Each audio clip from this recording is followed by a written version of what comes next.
Thank you for being with us tonight. This meeting has been brought to you in part by... Let Grand Forks International Airport help you start your next vacation off on the right foot. Grand Forks International Airport offers flights to the sunny destinations of Orlando, Las Vegas, and Phoenix on Allegiant, and connections anywhere in the world through Minneapolis-St. Paul on Delta. Forget the hassle of long drives, parking nightmares, and stressful check-ins. The convenience of flying locally means less headaches and more time for you. Grand Forks International Airport. Your airport. Simply grand. Know what's in this box?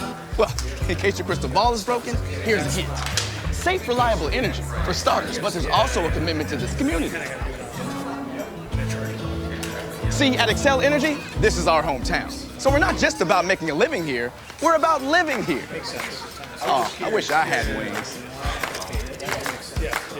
In our community, we're always delivering. Excel Energy, responsible by nature. Chris Young, live, Raised on Country Tour. I was raised on country. October 3rd, ALERUS Center.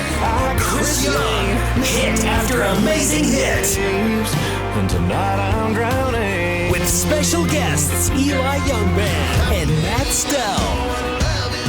Tickets on sale now at livenation.com or ticketmaster.com. Chris Young, Raised on Country Tour.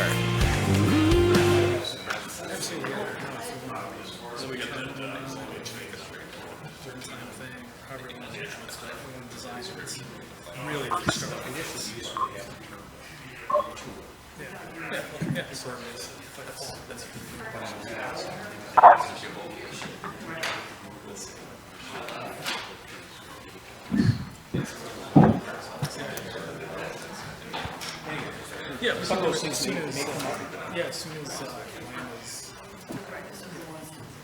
thawed out, we can fix it.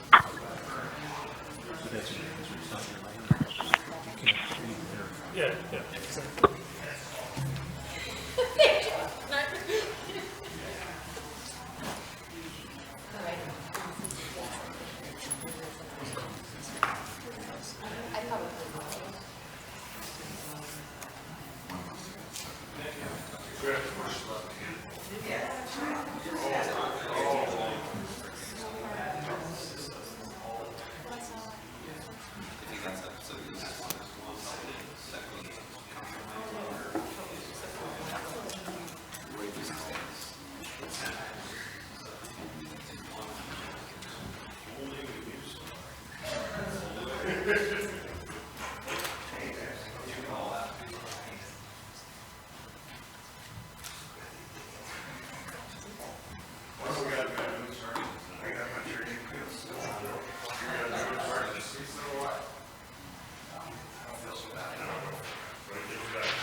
Call to order the Planning and Zoning Commission meeting for October 2nd, 2019. Roll call. Budke. Here. Johnson. Here. Kuhn. Lee. Lunsky. Here. Matichek. Here. Reichert. Here.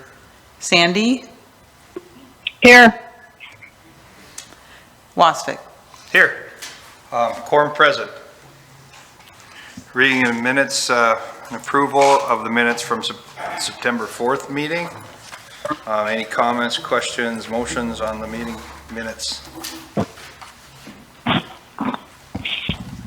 Mr. Reichert? Move approval. Moved by Mr. Reichert, second by Mr. Budke. Sorry, my head's sore to turn to the right today. All those in favor of the minutes being approved as submitted, signify by saying aye. Aye. Opposed? Aye. Thank you, Megan. I'll remember to talk slower so I can get you caught in. Minutes are approved. Items 3-1. Matter of the discussion regarding the bike path lying within Block 42, McCormick's first edition. Mr. Gingler. Good evening. Just as a point of reference, items 3.1, 3.2, 3.3, and 3.4 all relate to the same property area. As you see on the screen where it's identified as 900 and 920, that's the current site of Petopia.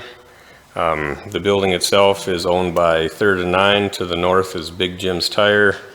To the west is Prairie Harvest. So the first item is just for discussion. We've talked about this bike path that has been identified on the vacated alleyway through these properties.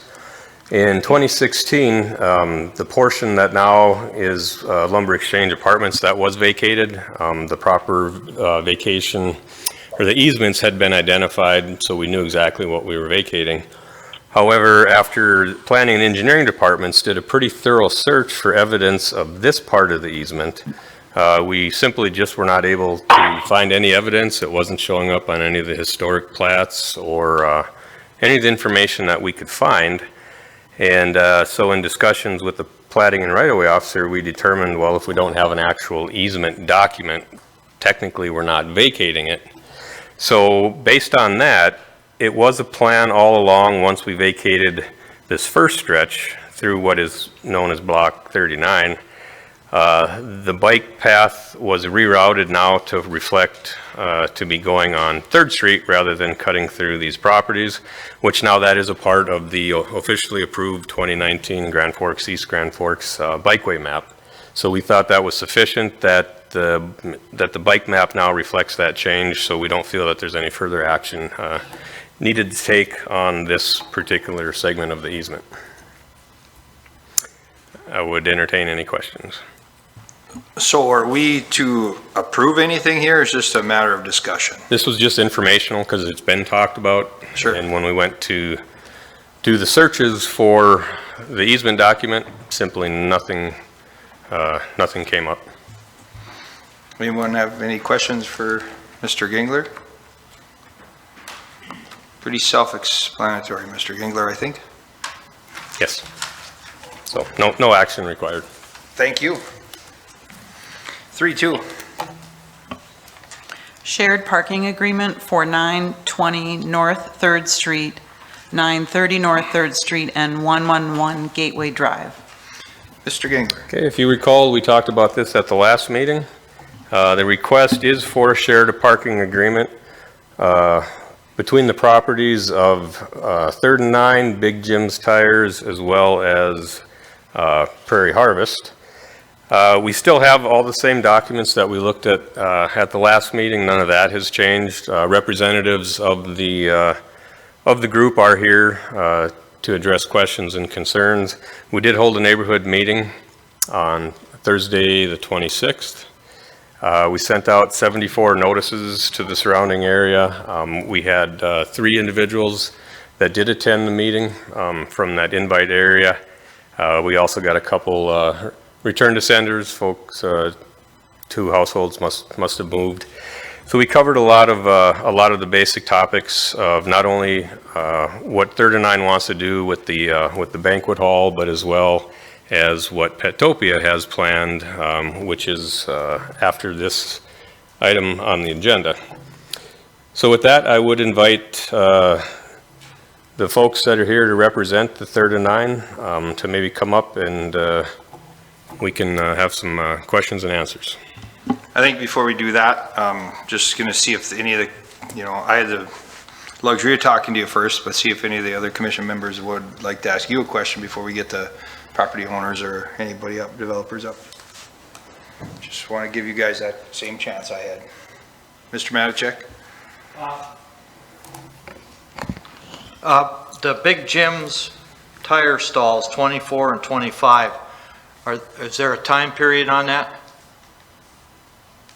Like after 5 or after 10 or what? I believe both agreements indicate the use from 6 p.m. to, I think it's 7 a.m., or other times where 3rd and 9 gets permission to utilize the stalls at any different times.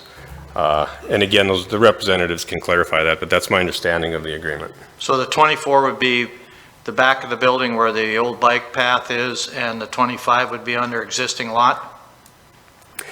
Right, well, of this total 49, 24 now is on Big Jim's lot, and then the remainder to get to 49 is what you see on the outer ring.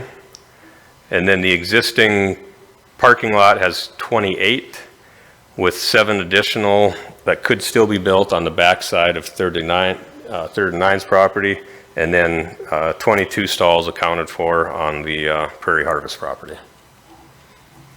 I guess the only reason I'm asking that is I'm just concerned about when they would be parking on the tire repair site over there, because he does do stuff in the evening sometimes when there's trucks that need tires and stuff like that.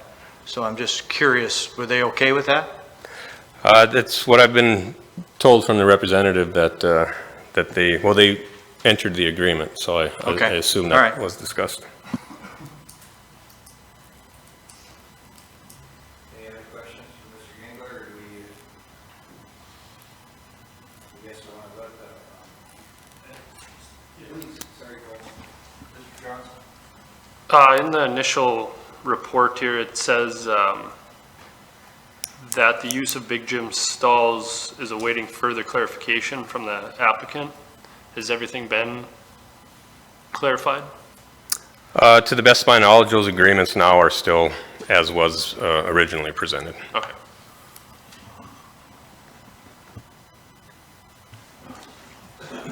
Yeah, I'm just, and you know this, I'm just struggling with just one thing. We asked for 2 things. One was the neighborhood meeting, which was greatly held and sounds like it went really well. And the second thing we asked for was to firm this parking agreement up so we had a little teeth in it. And I guess if the owners want to come up and talk to us about that, that's great. The developers and our representatives.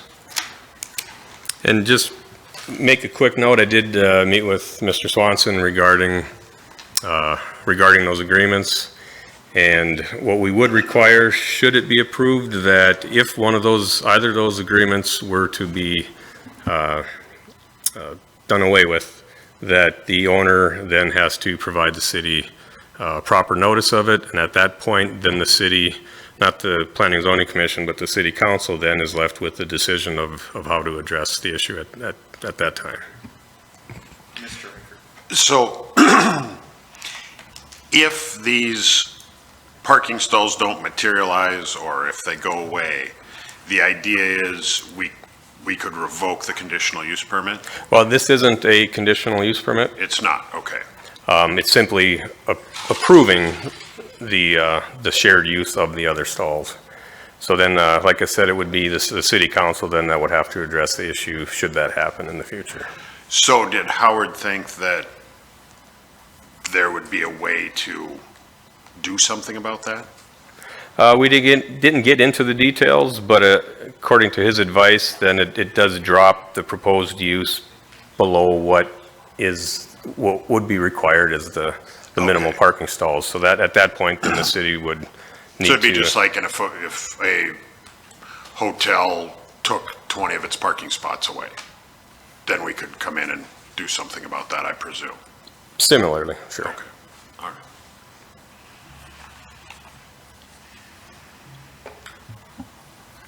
Okay, Mr. Wesley, you want to come up? Yes, state your name for the record, if you would, please.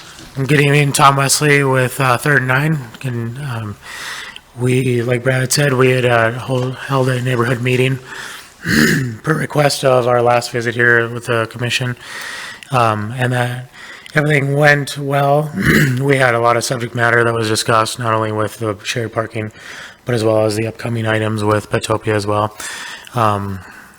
Mr. Budke was there, and we had some good representation from city staff as well as the commission being there as representation. So a lot of dialogue going back and a lot of questions posed to us, and we provided a lot of answers. And in terms of, I think we presented last time about the shared use agreements, and you kind of left with two comments just on have the meeting and then the agreements. And so I know Brad has talked with Howard Swanson in terms of those agreements, and I kind of brought up at the last commission meeting as well as, the timeline on those agreements, whether it be, in perpetuity, or if we discuss it in 30 days or 2 years or 5 years. The conversation is really no different, whether it's 20 years or 30 years. We just got to come back to the city and get an understanding of what has changed. I might, there could be 10 years and I want to sell the building, or Big Jim's wants to sell his building, and then we got to figure out what's going on. The use might change, his use might change, and so we just wanted to have some terminology in there that we all got to come back together and talk about the shared parking agreement. So, and I'm here for any other questions, or if you have of me. And Mr. Reichert? So is it your understanding then, if something happens with these shared parking agreements, that you would have to close down your business? Yes, I'm of the understanding that I would have to come to you. We got an issue, lost some parking. What other mechanisms can we do? Do we have to shuttle? Do we have to reduce the occupancy load of the building? Do we have to, what mechanisms do we have to do to do that? Okay, so I don't want you to invest a bunch of money in here, have this thing fall apart. You're the one that's got these contracts. Yeah. I think there's a problem with them, but you feel comfortable enough with them. You want to invest the money, and you understand that if there's a problem, or if somebody's not abiding by the shared parking agreement, there's people parking all over the street, then they could take your license, or they could shut you down. Okay. Well, no, I'm asking, are you okay with that? I mean, is that your understanding of how this would go? Yeah, I'm confident in the agreement. I did go back and talk with Big Jim's, and we, after the P&Z commission meeting, and we've actually re-executed a new agreement between him and I that brings our agreement into perpetuity. He was completely fine with that, and so he sees value in the ability to share some use back there. I have some value invested in it. He's going to invest in me, and we're doing the neighborly thing that we should do as a community. So is the idea with it being shared, he can use your parts as well, but he has to have his vehicles out of there at times when you have events? Yeah, it's an agreement that I have access to his parking. And then with the terminology of 5 p.m. to 7 a.m. and I drive by there every single day, and so I know at 5 o'clock doors are closed up. Things are organized on his site, and there's all kinds of ground cover there to allow for parking, and then if there's a larger event, or if he has, I know he goes through beet harvest, he has certain things that are happening on his business side, and him and I just got to communicate, say, hey, we got an event, let's make sure we got things planned and organized. I like the ingenuity here. I like the idea of shared parking. I just want to make sure that everybody's on the same page, so that 5 years from now there isn't a bunch of, I had no idea that could have happened, or something like that. So sure. All right, thank you. Yeah.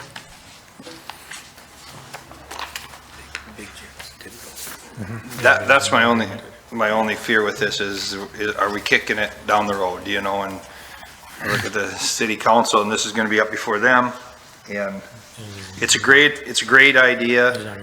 We all like the space, we love the design, we loved what they're doing. You know, I looked at it, can we take that deck off of there and get a few more parking on their own land? I know there's a deck added on there.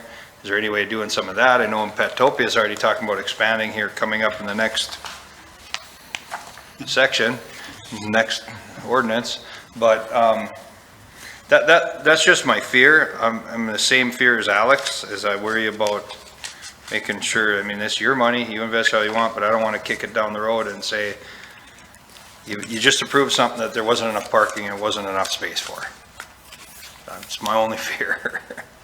Anyone else? Megan, I don't know if I'm trying to give you time too.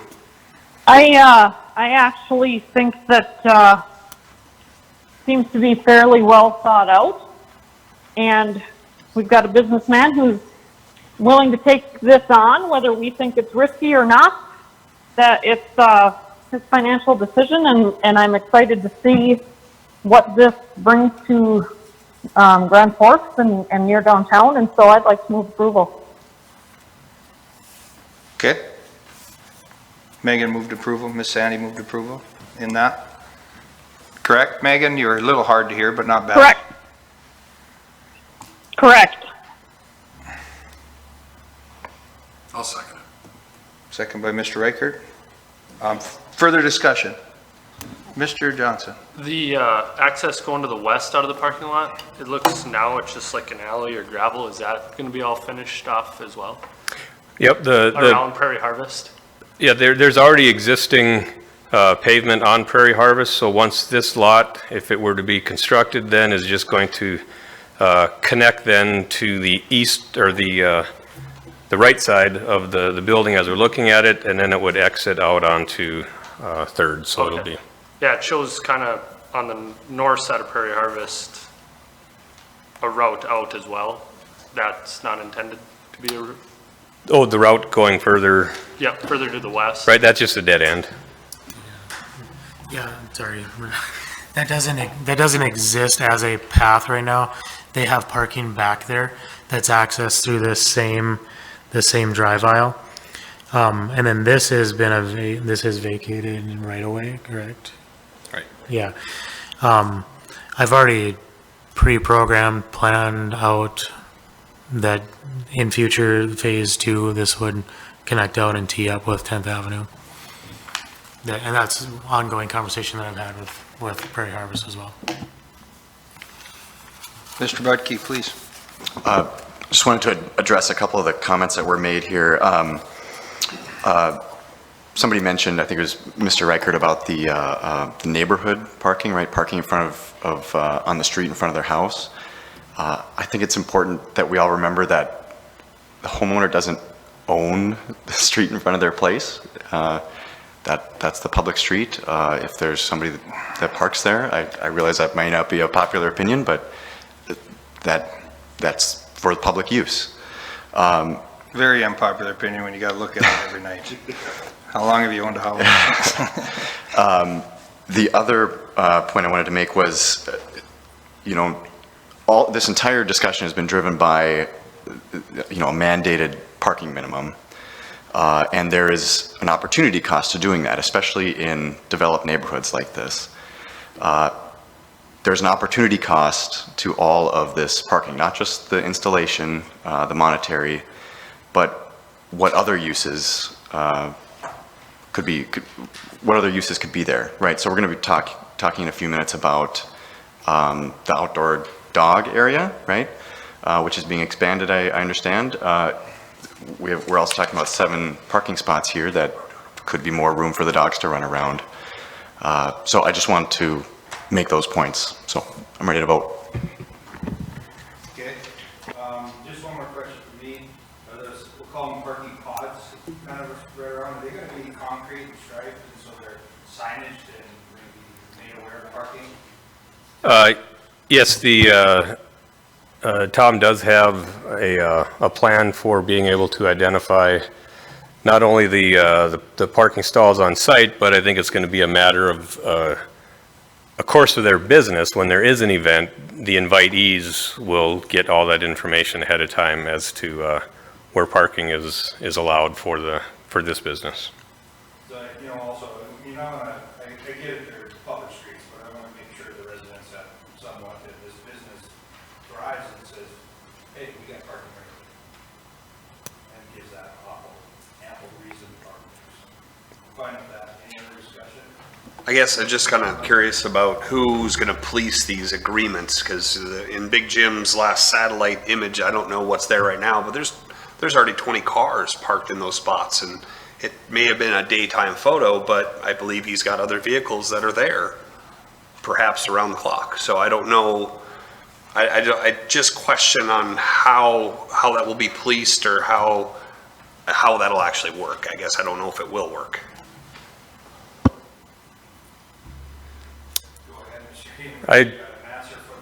I think in terms of policing it, I think for right now, we would have to rely on the two property owners, kind of sticking to their agreement and working things out in terms of, you know, if the vehicles aren't being moved, I guess at this point, I would think it's between those two owners to come to terms with what they've agreed to. Okay, everybody satisfied? And yes, Mr. Budke. So, one other point, if we're going to start thinking about the shared parking ordinance as it stands now, one thing that stands out to me right away in reading it is, I believe it's structured as like 3 different paragraphs, right? There's shared parking allowed within the commercial uses, right? There's shared parking allowed within certain residential and between certain industrial, but never between them. Right. And I guess I'll just say to the world, I think that that's a place that we can, that's an ordinance that we can change to allow, call it cross-pollination between different use categories. We're talking again about a lot of off-street parking. Just across the street, there is a lot of off-street parking that was recently installed at the apartment building, which that lot has a lot of excess capacity. Right now, there is no option. I'm not suggesting that they would try this, right? But the ordinance as written would not allow 3rd and 9 to enter into a shared use agreement with the property across the street, because that is a residential zone as opposed to a business zone. Right, that's the premise, but staff does agree. We don't come across these requests very often. We haven't had one for, well, 20 years maybe, just in terms of this magnitude. But yeah, staff would definitely agree that the ordinance is outdated. It's pretty archaic in terms of not contemplating time of day, specific businesses, specific uses. So I think this one probably taught us that, yeah, it's time to maybe rethink how we do that. The ordinance is in place right now, and that's what we're hearing. Correct. Simple as that. Okay, unless anybody's got anything else, I'll call for a vote. All those in favor of 3-2, please signify by saying aye. Aye. Opposed? Aye.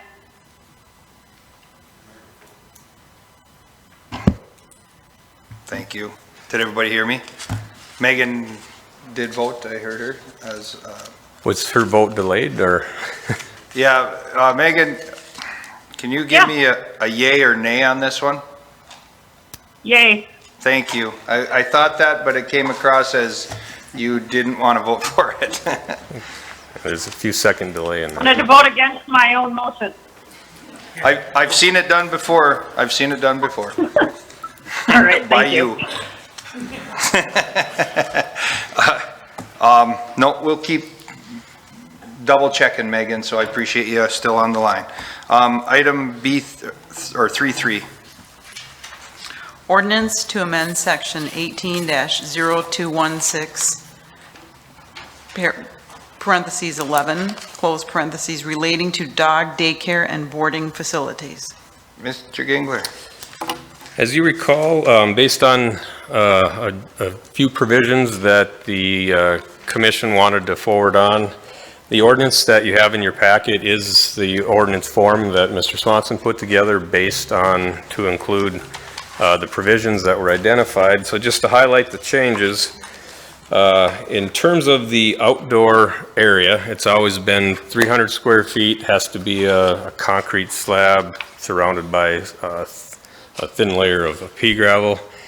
Now the ordinance has gone through preliminary approval by the commission as well as the council, is to allow the fenced outdoor area to equal up to the amount that is used on the indoor area for the dog daycare, for the daycare services itself, as well as offered up a more of a list of materials that can be used. So now the new ordinance amendment refers to pea gravel, synthetic turf, natural grass, or a combination thereof. We kept in some of the provisions that it's their plan of what they want to do is still subject to city department's approval in terms of thickness of, in this case, pea gravel, or just for the city to be able to approve it like we would a normal site plan. And then the third primary change was to allow as many dogs as are allowed on site for daycare would also be allowed to be boarded. The current version or the current code indicates only 50% of what's allowed for daycare is allowed for boarding. So again, now if you can have X dogs on the daycare side, you can have X dogs on the boarding side. So those are the changes. The rest of the code in terms of proximity to residential and commercial buildings of the dog daycare, none of that has changed. All the other requirements in terms of a plan of operation and those details. So it's just those three elements that that were recommended for changing.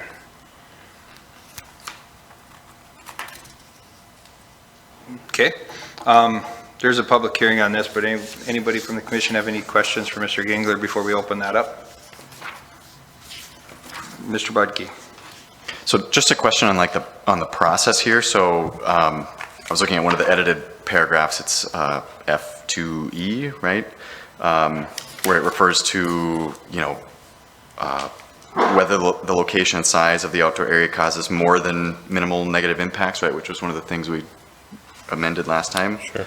So who's making that determination? And then if it is more than minimal negative impact, then what? Is that in front of your office? Is that coming before another body like this? Well, this provision of the code is referring to review coming from staff to the Planning and Zoning Commission as well as City Council. Conditional use permits always hit both bodies.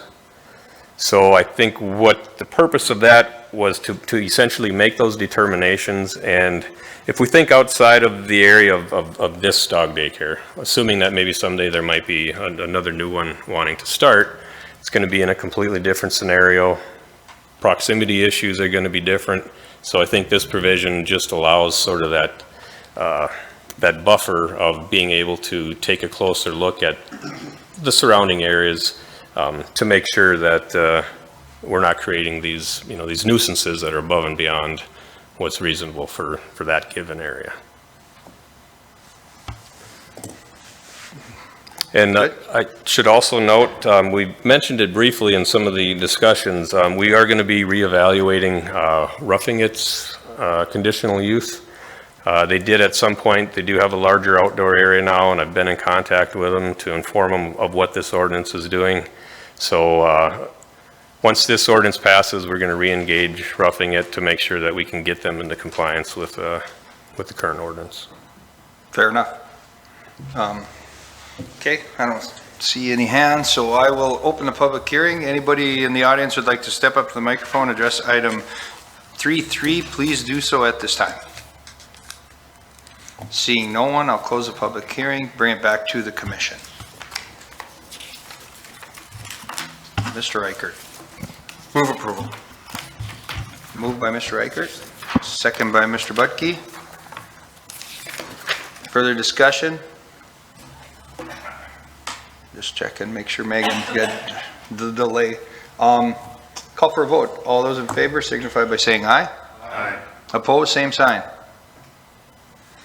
Okay, 3-3 passes, 3-4. Public hearing, conditional use permit amendment, Petopia Pet Daycare. Mr. Gingler, you're on Yes. fire. I'm on a roll. The owners of Petopia are here as well to address any questions, so I'm going to just sort of walk through what we're doing here. You just gave final approval to the ordinance. What this is Petopia's application to expand their existing conditional use permit. So as this follows on the agenda, when it goes on to City Council, assuming City Council passes the ordinance, then that puts Petopia in a position to get final approval, or at least the ability to get final approval for their expansion. So I'm just going to kind of walk through some of the details. If I misstate anything, the Petopia owners can certainly come up and point me in the right direction. But in 2004 is when the city first adopted the ordinance. Roughing it, of course, was the first one. In 2018, the Commission and Council approved the conditional use permit for Petopia. At that time of approval, we knew that the outdoor area was probably going to be problematic, and at some point we needed to maybe talk about how we're going to either change it or whatever the scenario would be. Since that time, we've had time to observe how this 300 square foot area has been operating. It's caused difficulties not only in upkeep, but it does create situations where dogs can get much more agitated with one another when you have them confined in a smaller area. So right now, Petopia is allowed to board, or indoor daycare services up to 60 dogs based on their current indoor play area. Therefore, they are able to board 30 dogs. So the changes that are being proposed is I'm going to go to a slightly different picture here. On the right side of this building plan is what we just talked about for 3rd and 9. In the middle area, there's some bathrooms. This general area is where Petopia is now. It includes offices, the grooming station, other areas to include the play area. And they do want to expand into the last part of the building that's more adjacent or closer to North 3rd Street.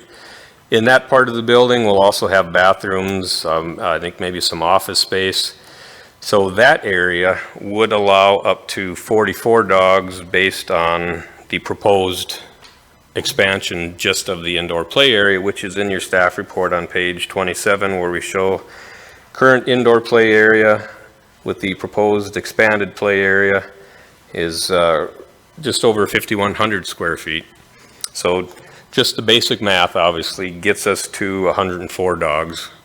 The owners did address that at the neighborhood meeting, and if you have additional questions, I think we would like for them to kind of talk you through how they operate with this number of dogs. And then of course the boarding area then would be equipped or allowed to do up to, whether they have the room or not. If they don't have the room, obviously, they would just go up to what they can physically provide for the boarding services. And then lastly, the change from the the outdoor area from 300 square feet, they're requesting to go up to approximately 1,750 square feet. And that, of course, would be based on what available land is left after the parking is constructed. So I think at this point, I will call maybe up on Travis to kind of maybe talk about maybe more of the specifics of where on the property that they'll be expanding the outdoor area, and then also answer any questions you may have about the other proposed changes. We also have a public hearing on this too, so just keep that in mind, that we want to let anybody in the audience speak. Please state your name again for the record. Travis Morney, owner of Petopia. So any I guess, questions? does anybody have any questions for Travis here? Mr. Johnson? Is there any lot coverage that we got to worry about? I mean, we're putting a parking lot across the whole back of the lot, and the whole front of the lot's concrete I mean, the Yeah, whole lot's covered. When the request came in for the parking lot, we did take a look at the impervious, and on the site plan, it does show that they're still under 85%. And on that note, with impervious, also with the newly constructed parking lot itself, it will have curb and gutter, and their engineers are working on the plan to make sure that it meets the stormwater runoff requirements for developed areas in this case. So we're good on that? Yeah, the plan hasn't been submitted yet, but it won't get approved unless they're able to meet all the requirements. Great question, Mr. Johnson. Mr. Reichert? So I guess I would assume everyone wants to ask this question. How big is it going to be with all, and because there's not much room left with all the parking that we just How big approved. is what? The play area going to be? Because we, outdoor area? yeah, because there's not much, It's basically what you see that's not a parking spot. just that other little corner to the Yep. north. Yeah, basically this half of the building we're gonna carry up. We're gonna stay a foot or two off of that side or off of that pathway. We're gonna carry it over and kind of triangle it in, and it equals about 1,750 square feet.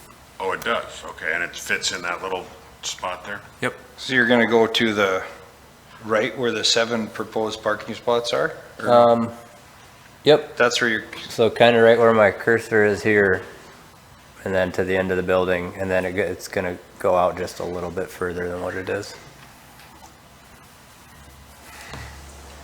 so how many of those parking spots are you going to take up? None, or I guess Nope. I'm missing it? We're going to Okay. the up to it. proposed parking right here.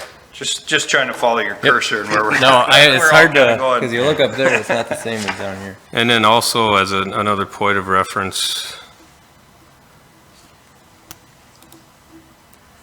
part of what was the original approval, the current ordinance as well as now the revised ordinance did allow for, based on the scenario, the circumstances. Right now, the ordinance says that the outdoor fenced area should not be located any closer than 300 feet to a residential structure and 100 feet to a commercial structure. And if those of you that were here when we approved it, we sort of used that same philosophy of what is there going to be a negative impact on the surrounding properties. It was pointed out when it did get approved that something less than 300 feet to residential. It was noted that in this case, because the outdoor fenced area was on the other side of the building to the residential areas, that barrier, so to speak, really helped move towards the area of allowing a reduction to those residential. So that hasn't changed. And then it was allowed to be 47 feet, I believe, was the distance to the backside of Big Jim's Tire.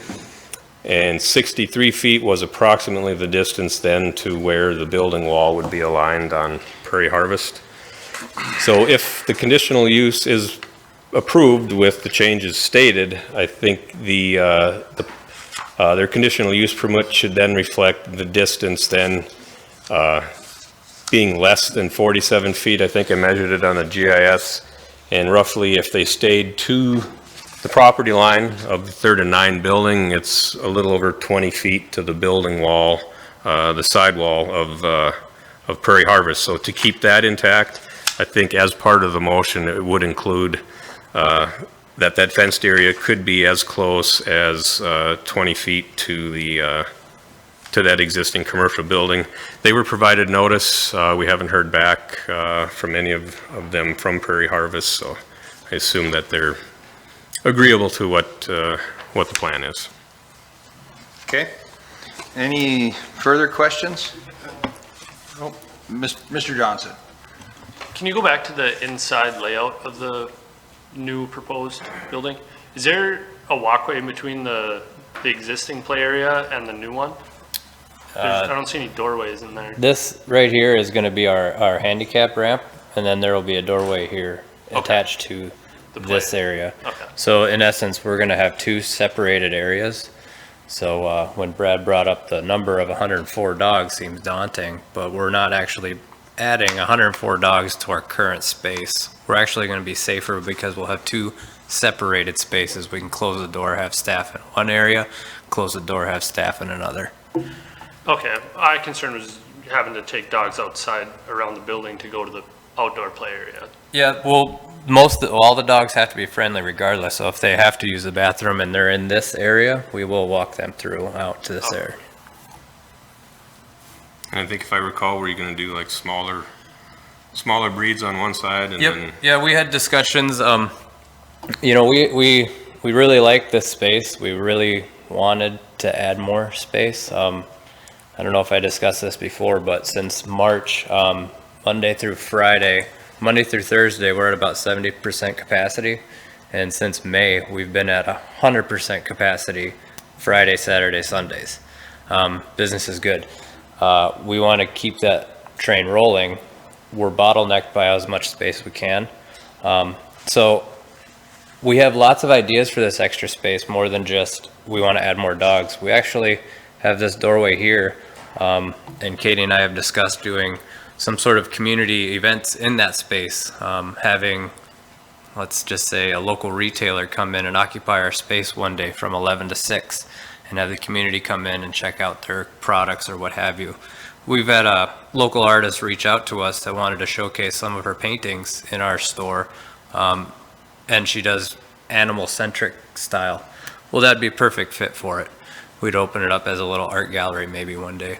So the space itself isn't specific to just play area. We have lots of ideas for it, but its intended use is an extra play area for the dogs. Okay, Mr. Reichert? Brad, I just want to be clear, so we're amending it, so it's not granting a new 5-year period, it's just going on the May of last year, so there's 3.5 years left or something. I guess my original thought was that with the amendments, that it would be approved with a new 5-year. A new 5-year? A new 5-year. I don't have a problem, I just want to know what exactly we're voting on. I think that would be the appropriate time frame to carry that through. Okay, I'm going to open a public hearing on this one, so anybody in the audience would like to come up and address item 3.4, please do so at this time. Seeing no one, I'll close the public hearing, bring it back to the commission. Mr. Matichak. Moved by Mr. Matichak, second by Mr. Johnson. Any further discussion? Seeing no hands, we'll call for a vote. All those in favor signify. Oh, was that Megan? Nope. Okay, just wrestling your microphone. I'll call for a vote. All those in favor signify by saying aye. Aye. Aye. Opposed? Motion carries. 3-5. Public hearing replat of Lot 2, Block 1, Enger Subdivision, and ordinance dedicating right-of-way. Ms. Edwardson, before you start, I just want to back up 1 second and thank the Petopia people for their due diligence on this thing, and they're painstakingly coming to these meetings every month. It's we'll miss you guys when you're not here. You've been here for many months in a row, and I think you're kind of groundbreaking for what's coming in the future, so thank you. So, Ms. Edwardson, please enlighten us. Frank, did you have something before I started at all?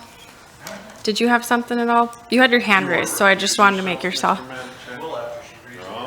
Fair. Just guessing. Did you read it in? She has read it in. Okay. Do you want to recuse yourself for me? I'd like to be recused for 3.5. We'll make this part the most complicated part of it, I promise. Now, we've had discussions this further, so I would like a motion, Mr. Budke. Move to recuse. Second by Mr. Johnson. All those in favor of recusing Mr. Matichak, please do so at this time. Say aye. Opposed? No. Thank you, Mr. Reich. Mr. Matichak, you are not unanimously recused, but you are recused. Ms. Edwardson, please continue. All right. We are up on north end of town here on Mill Road looking at this state mill property. It's follow on from last month. If you'll remember, we did a replat rezoning, vacation and annexation. The vacation annexation of this project is currently going through city council's procedure for notifications. Right now, we have the plat in front of us as well as the rezoning. The plat being a portion of the state mills vacated right away, combining all of that into one property. And then the rezoning being rezoning it from B3 to I2, which fits with the rest of the state mill property.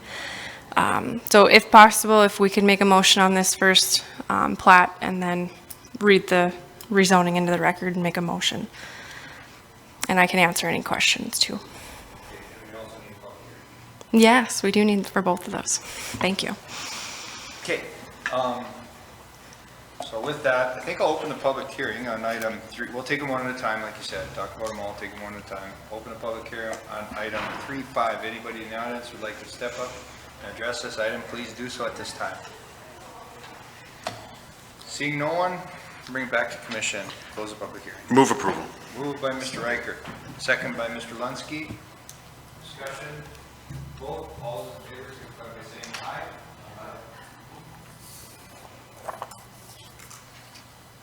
Opposed? Okay. Item 3.5 carries. 3.6 also. Open the public, we'll read it into the record, sorry. Getting excited. I'm loud enough.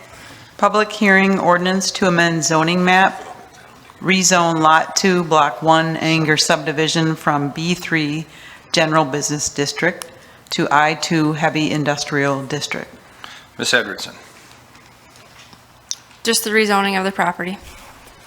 Okay, I'll open the public hearing. Anybody in the audience like to step up to item 3.6, please do so at this time. Seeing no one, bring it back to the commission and close the public hearing. Mr. Reichert. Move approval. Second. Moved by Mr. Reichert, second by Mr. Lunsky, I believe. Discussion. Vote. All those in favor signify by saying aye. Opposed?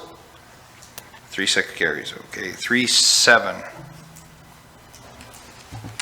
Public hearing, conditional use permit for the temporary storage of beet tailings, Red River Biorefinery.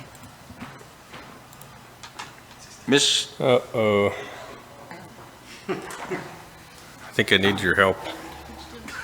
You are? Help the old man. No. I don't know. I'm gonna vote no until. Yeah, we need that power.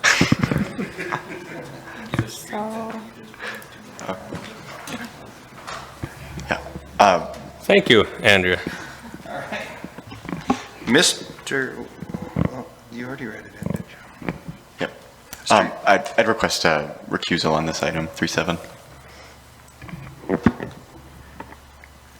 Anybody want to? Mr. Johnson? Mr. Lunsky, second. All those in favor of recusing, please signify by saying aye. Opposed? No. Thank you. No. Mr. Gingrich. Okay, I've regained my composure. I have not, so we'll work together. Okay. Tonight we do have a representative from Red River Biorefinery who will go through a PowerPoint presentation. So I'll first start with a little bit of the background. As indicated in the staff report, the Red River Biorefinery is located in the area that I'm highlighting on the map. It's essentially north of Gateway, north of Simplot, up in the industrial area that is now kind of picking up speed in terms of development. In conjunction with Red River Biorefineries with their startup operations, they've come to us and requested the ability to store beet tailings or feedstock for the system, and they can kind of get into those details. So staff looked through our I2. Nothing really stood out in terms of permitted uses. So in the staff report, I kind of gave you an idea of what the conditional uses are allowed in the I2 area. And in speaking with Mr. Swanson, we thought letter G was appropriate, which refers to any other industrial activity deemed fitting and compatible to the district by the Planning and Zoning Commission. And of course, as all conditional use permits go, once the commission acts on it, you forward your recommendations to the city council. So staff had a few meetings internally to kind of discuss what conditions would apply. On page 44, we started the list of what conditions would apply to the plan. So pending the rest of the discussion, this particular conditional use permit, like others, you're able to add other conditions or requirements as deemed appropriate. So with that, I would invite Keshoff to talk to you about the request. Thank you. Hold on, Mr. Gingler. Brad, what am I missing? It seems to me that it fits under E, storage of hazardous and non-hazardous materials in accordance with the fire code. We did talk about that, and I think just the basic difference was that the B tailings, we weren't qualifying that as non-hazardous. I don't think it really mattered at which point we would allow it. It's still going to be the same use, but again, Mr. Swanson thought letter G was probably the appropriate course to take to accomplish the same thing. All right. Thank you, Brian. My name is Keshav Rajpal. I'm one of the folks developing the Red River Biorefinery project. I prepared a short presentation to give some background on exactly why we're looking to do this. And I think there's a letter in the staff report as well, but thought if there's any questions as I go through this, please let me know. I feel like of all the topics, mine is probably the most boring for today compared to the pet place. But really, I thought folks probably aren't that familiar with what we're doing. We're building refinery, small-scale ethanol plant really is what it is. We started back in June of last year, and we're starting to commission the facility in December, and that's really why we're here, to be able to store some product for us to do that process. We are looking to probably start producing fuel in the February-March timeframe for sale kind of locally here in Grand Forks, and then it'll go out towards California once we kind of get fully ramped up. As part of that, we've started our hiring plan. We've got 4 folks hired. We've got kind of a continuous plan of bringing folks on and helping us with the commissioning process. And we have all the logistics and things in place. And we're looking to bring in other waste products pretty actively. And as Brad mentioned, as part of our commissioning process, if you can kind of see a quick view of what we look like today. It'd be fantastic if you guys can make it stop raining outside for us. We can start paving.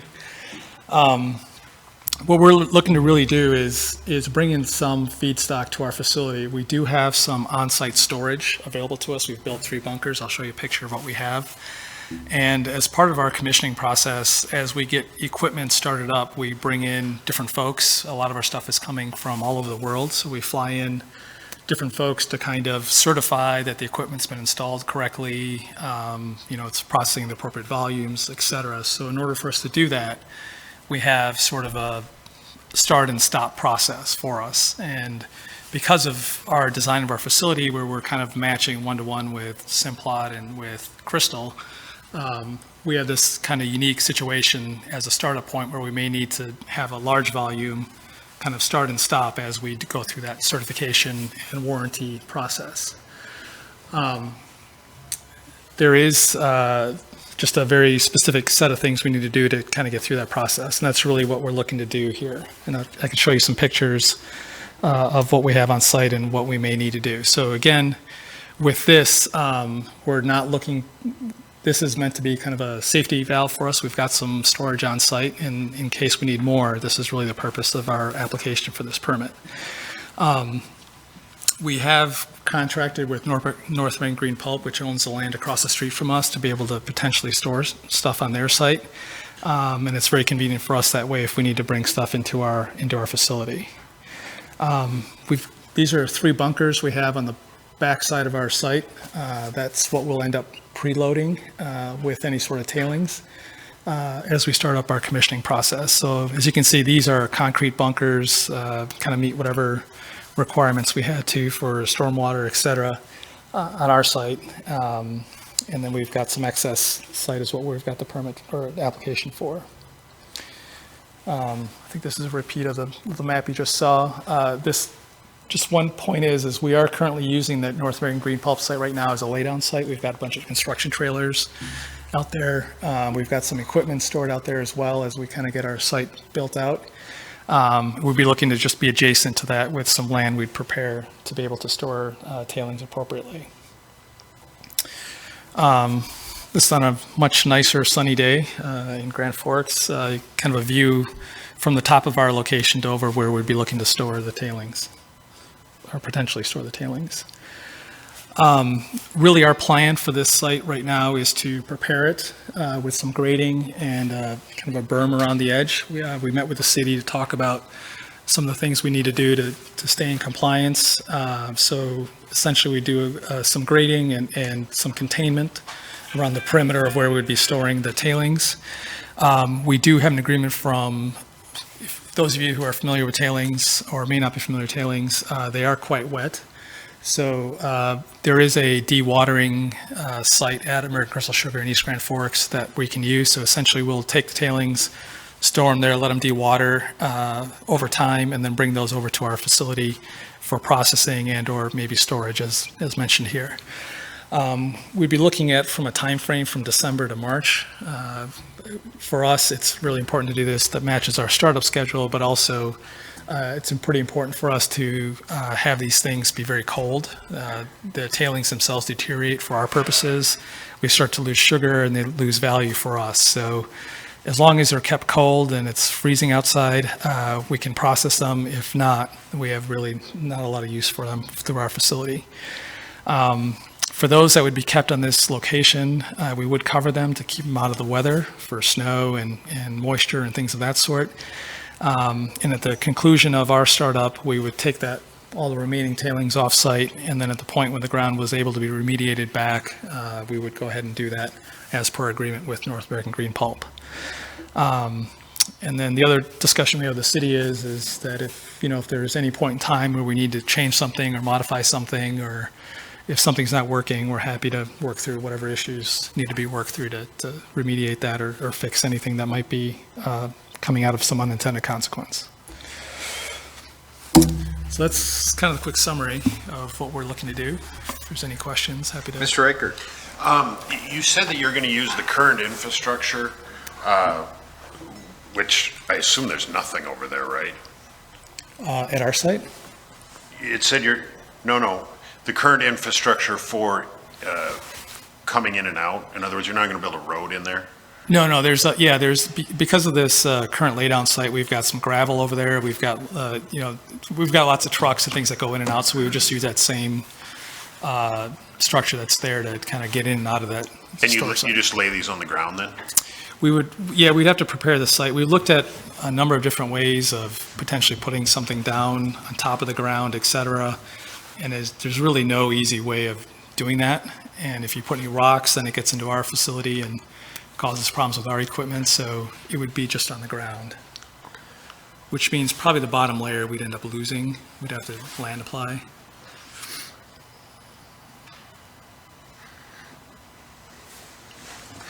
I guess there's a public hearing, so we can go through that at this time. Anybody who would like to come to the microphone and address item 3.7, please do so at this time. Please come up to the microphone and state your name and your address for the record, please. My name is Ina Carinta, and my address is 2397 North Columbia Road. We are the owners of property on each side of this situation, and we did sell to Green Pulp and we did sell to Red River Biorefinery. But when we sold, they were to be connected. Nothing was supposed to be on top of the ground. It was supposed to be all contained. I'm worried about runoff. I'm worried about odor. I'm worried about the water table being raised. So these are my concerns, and I hope that they can be all addressed. Thank you. Anybody want to address some of the items and concerns? Al and I were, Mr. Grasser and I were talking earlier today about some of these issues, and I don't know if Keshoff, if you guys have specific methods or ideas in terms of the runoff to contain it? Yeah, so we've talked about preparing the site in such a way so we can collect whatever's there that runs off. We would expect, again, we're not sure if we'd actually use the site, but if we do use it, we would expect to have it be, the tailings themselves would be dewatered elsewhere. So the minimal amount of moisture would be on the site, and whatever moisture would be there, we try to collect with the way we've prepared the ground. If we need to have a collection containment, specific containment system that we can pump out, we can do that as well to help ensure that we don't cause any issues for anybody else. From an odor perspective, we are looking to keep it covered and contained from that perspective. So we're trying to keep that at a minimum, and given the ambient temperature at this point of the year is quite cold, the deterioration of the tailings themselves is a little bit, it's quite slow with all the testing we've done on it. But those were the actions we were going to take to try to prevent some of those issues. So on the containment side, you're laying them on the ground? On the ground, yeah. And then, so you said you're going to, what else were you going to do with that? I guess I missed something. Well, no, what we prepare the ground, right? So we're not going to just put them on the open field. What we were going to do is prepare kind of make sure we had a nice, appropriately graded site, put a berm around the edge, so we've got a containment. If anything leaks, we've got that contained within the site, and then we would pick up whatever we left, and then whenever the ground was thawed out again, because we're doing this between December and March, the ground is frozen, we'd have to fix whatever we need to remediate once the ground is thawed. Sure, that helps. And then the point you brought up, that if there were to be this runoff or this issue, that pumping it out would be a method that would be considered. Yeah, absolutely. Yeah, we're happy to do whatever we need to do to fix any issues related to that. Mr. Reichert. What are sugar beet tailings? They're the bit parts of tailings. So when they go into the factory and the sugar beets get bounced around, all the parts that fall off in that process are really the tailings. So all the green part is already gone when they bring them in. We're just talking about the tops. Oh, see, I knew Frank was going to know this. So Yeah. Frank, what are sugar beet tailings? Sugar beet tailings are kind of what he said, but it's the tops that are left on the beets that are scalped off some way along in the processing. It's the dirt, it's the mud, it's the chunks of beets, the tails that come back. Anything that isn't a usable product to make sugar out of that kind of falls through the cracks is tailings. There's sugar involved, there's biological activity in this stuff. It can be a lot of dirt, it can be a lot of parts of beets, it can be a lot of parts of tops, but that's the main particles that are in beet tailings. Does it stink and can it hurt can. anybody? It can. It can. You want my opinion now or not? Yes, I do. I understand why he's got a stockpile of stuff. I absolutely don't like the plan. Mrs. Corinth is absolutely correct about runoff and smell. Those two things can really be a problem with this. He's starting out, he says, on frozen ground, which I understand, but I guarantee when he goes to take them out of there, the ground won't be frozen underneath there, because that biological activity will heat up. Talking about dewatering, yes, crystal sugar does have a place where they dewater them, but you never get all the moisture out of a product like this, ever. I'm assuming, do you have a moisture content when you're going to get it out of there? I'll bet you it's still going to be 10, 12, 15%. Probably, that's probably a fair. Probably even higher. Probably a fair point. So if you have that much concentration of moisture still in the product, you're going to have runoff. Even with the cold temperatures, because biological activity, it's not going to completely freeze. Yeah, just one thing to be clear though is we're not looking to come and just pile a bunch of stuff in December and leave it there in a big pile and continue to build a pile. What we're looking to do is have an area where we need to, if we need several tons because we're doing a volume test on a mill or something of that sort, we're looking to pile a little bit there, pick it up, put it into our facility. So it's not like we're looking to just pile it, leave it, and then in March take it off. We're looking at just temporarily, we need I don't know. Are you going to have your 20 tons. bunkers full when you do this? This would be if we need to go beyond our bunker storage on site, yeah. Okay, so the first stuff you're going to put in your bunker. Yeah. We want it all in our Which has site. runoff control and all Yeah, that stuff yeah, in it, yeah, okay. yeah.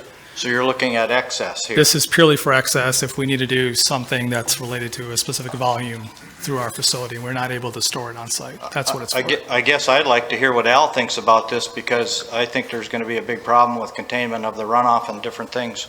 Because even a little pile of this stuff, there's lots of moisture comes out of it. Can I just ask before, so when you talk about runoff, he said he's going to build a berm around it. Are you Okay. saying it would go over the berm, or? I don't know. He says he's going to pump it out. Where are we going to pump it, in the storm sewer? No? You're almost at the point where you almost have to have a lagoon. Does it liquefy? Well, there's going to be runoff, right? It's like water, it's like a sugary water is probably what comes out of it. I mean, I just want everybody to be aware that this product's not exactly, I mean, it's good for what he's going to do. He's going to make biofuel out of it, I understand that, but there's some other consequences with having it piled. Well, but we've approved that he can pile it in these bunkers he's got on his land. Because I assume they're EPA. Well, I'm sure he's been through the mill on that. Yeah. That's why he's here for the conditional use, because that's not part of that process. And even for our bunkers, we're not looking to store product in our bunkers. It's purely for if there's an upset, if there's a weather event or something of that sort, we've got some equipment down. That's what our on-site bunkers are for. We need to process stuff immediately, otherwise we lose the sugar. So on a regular operational cycle, it's just in time. You're you're processing the stuff you get that day. Yep. You're having trucks coming in there daily. Yep. But in order to test your machines, see how they got to be calibrated, get everything done, you're going to need some stuff stockpiled up. Yep. And how many times? It's just this one time? Just this one time, January to March? Or December to March of this year? You're not asking to do it next year? Or No. Once you get this stuff tested, we're fine? We're fine, yep. Okay, so this is just a, I got it. I didn't bring you pictures, but we've got, within our site, we've got our own storage within our building as well, to Ina's point earlier. All that stuff is contained, it's just excess stuff outside, that's all. Mr. Manager? I have one more question. Besides the beet tailings, are you going to use anything else? For this commissioning process? Yeah. We'll have potatoes, but we have enough volume to be able to handle that. You're going to have, what, raw, frozen potatoes, raw potatoes? Culls, raw culls. Or is it going to be like stuff from Simplot that's not processed, or that doesn't meet standards for? It'll be some of the partially fried waste and some of their. And that's going to go in your bunkers too? Well, what we're doing is we're commissioning first on the tailings piece, because our volume there kind of goes like this, whereas with Simplot, we'll have that more year round. So we're starting up on tailings. At that point, we'll have our plant kind of fully operational, and then when we bring the potatoes in, we don't really have the same issue. We can just put them right into our process. Okay. I guess I'm just concerned when Sure. a lot of this stuff, there's a surplus at one point where you have to store it, and then there's not some for a while, and it's kind of a feast and famine thing with these waste products. We wouldn't Next be. conditional use permit. One at a time. Then we'll have a track record. Okay. And to be fair, that's not really our land either. Somebody else owns that land. They're just letting us use it temporarily for this purpose. So. Okay. Move approval. We have to close the public hearing first. Was there anything else? I'm wondering where the runoff goes. The English coulee is right there, and I'm wondering if it's going to be down that new place they built from there to the English coulee, because we have animals there. We don't want this to be in their water. That's why I asked for Al to find out what we're doing here. Yep, that's. And he doesn't have a second yet anyway, so. Well, we still got I got an open public hearing. Mr. Grasser, if you can answer Ms. Grinta's questions, that'd be great. Well, try. Enlighten us. I gotta make sure I'm not a sugar beet expert, but, you know, I think that we had these same questions when the original proposal was brought to us. And in my opinion, I guess, I think the one of the critical things is the time of the year. We're doing it during the winter time when things are frozen. The ground is gonna freeze, it may thaw. And what I'm envisioning that's gonna happen, if you think about a piece of ground that's flat today, you're gonna dig down probably 6 inches, maybe a foot, whatever that topsoil layer is. You're gonna strip that off and then use that to build the berms on the side. So you've got whatever 6 to 12 inches before you get back to even original ground, before you get to the berm. So that's a part of the containment system. And I think there's really good questions about what happens with the material that does start to run off. And that's why I think if we put a slope on that ground so that whatever runoff or sludge does get created moves to a certain location, and you probably have a small catchment in there.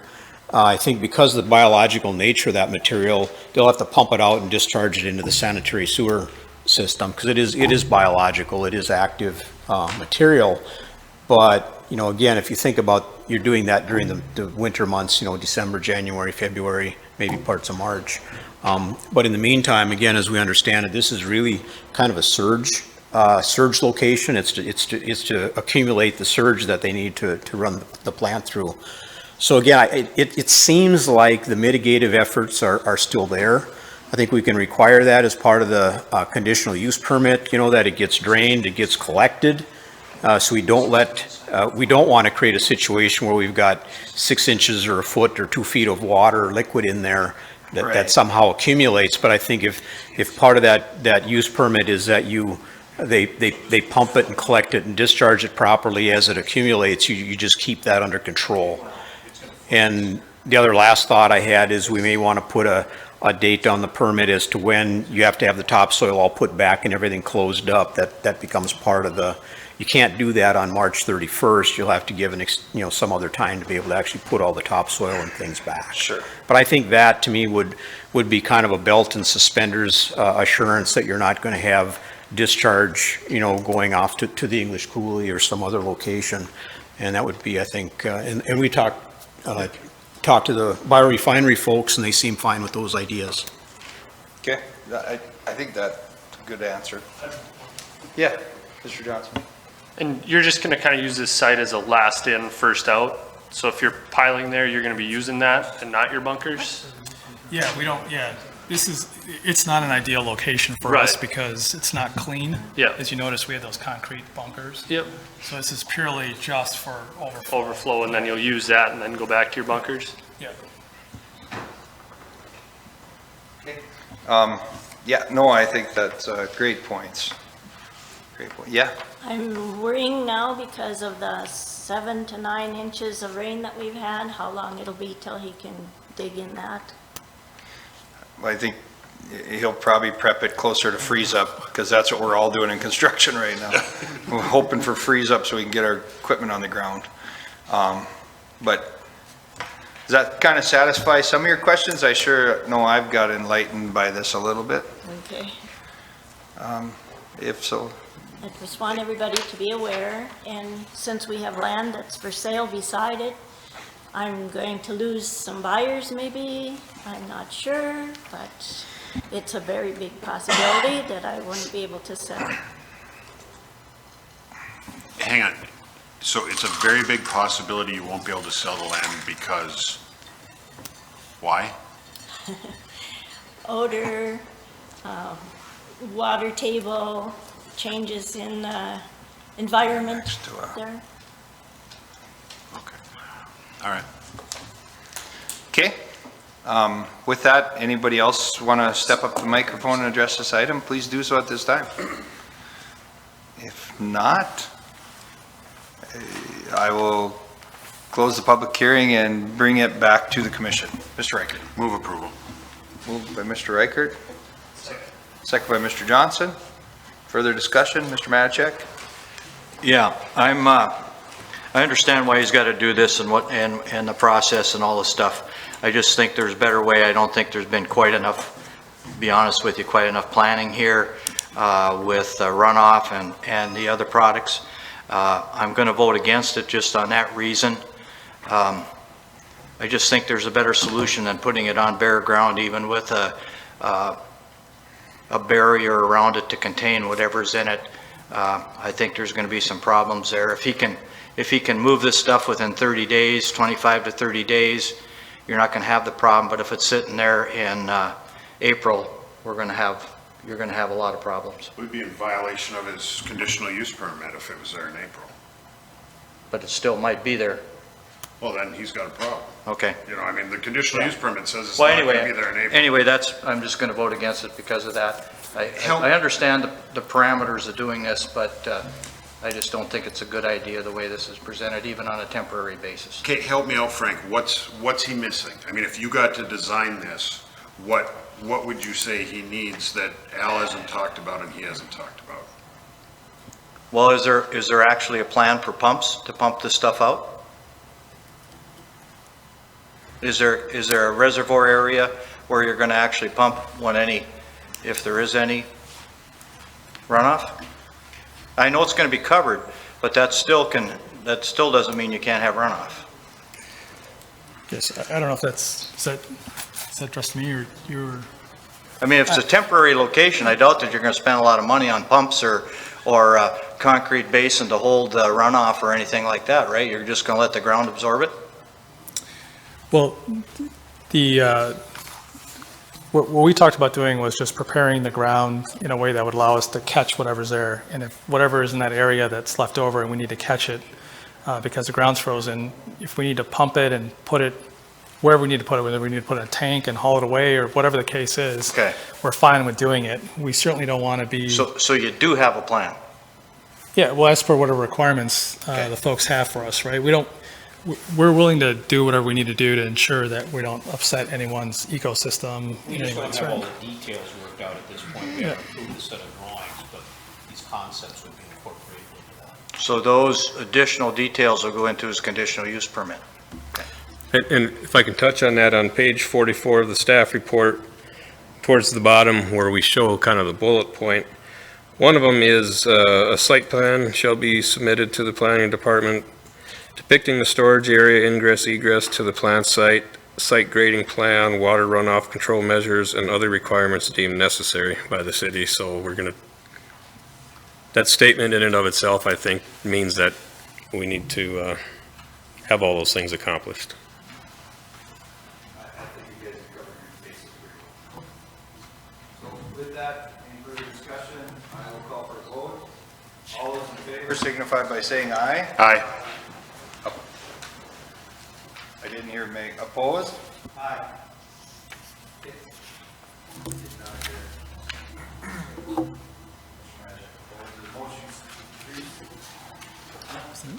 Motion 3-7 passes. 3-8. Public hearing fast track replat of lots B and R, Block 1 Perkins Addition. Ms. Edwardson. All right. For this one, we are located out by 32nd Avenue South and South Columbia Road. The kind of slip ramp entrance into the TJ Maxx Joann's fabric store area. The property here, currently occupied by Pizza Hut, is looking to be redeveloped for a new purpose with new construction of Discount Tire. In order to facilitate that redevelopment, they are proposing to do some lot line shifting between.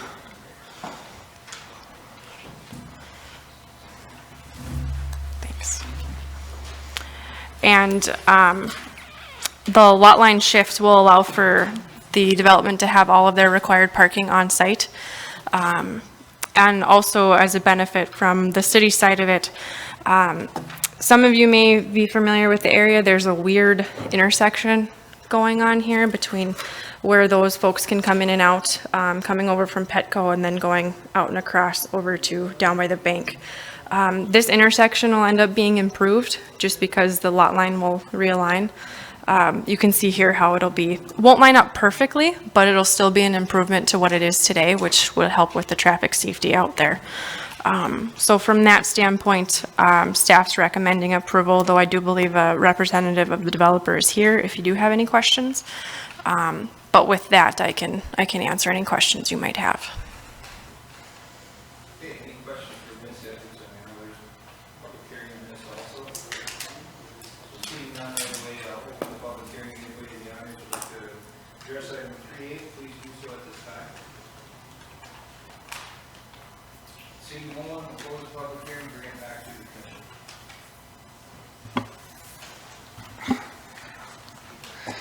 Mr. Reichert. Move approval. Moved by Mr. Reichert, second by Mr. Lunsky. Mr. Budke, discussion. Just a question. Yeah.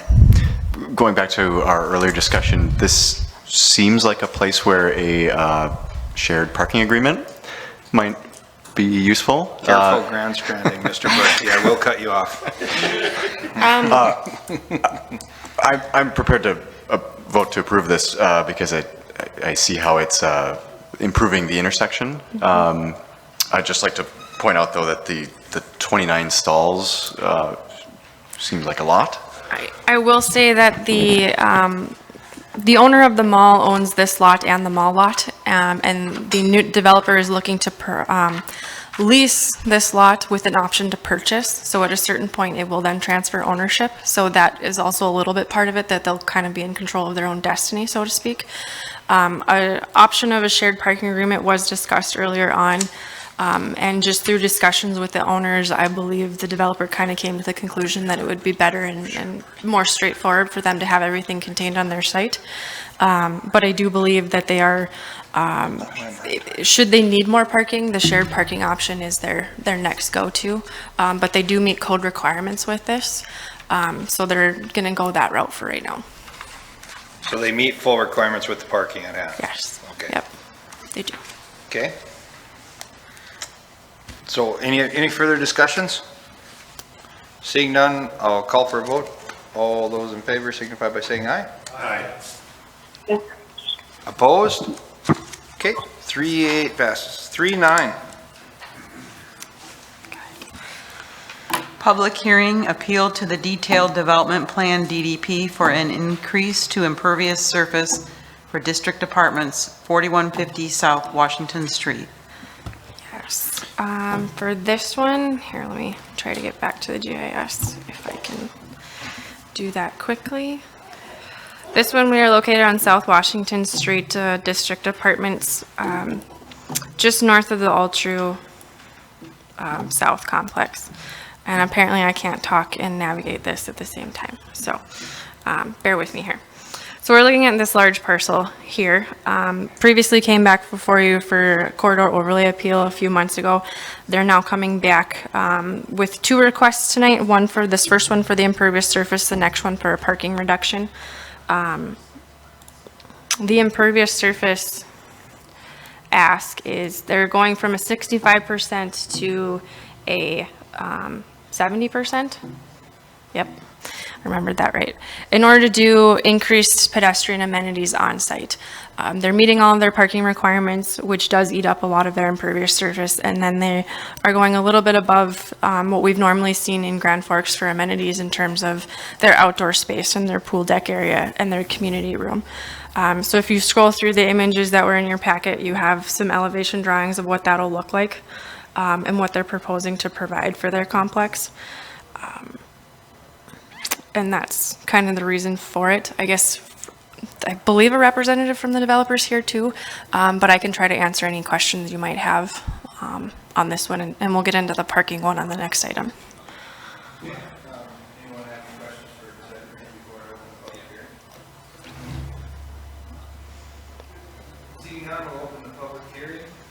Anybody in the audience like to step up and address item 3-9, please do so at this time. I just wanted to make myself available because I am here representing the developer and the ownership group. So my name's Ryan Carlson. So if there's specific questions on the purpose or the motivation behind the impervious request, then I could answer that, and also the next agenda topic as well regarding parking, so. Sounds great.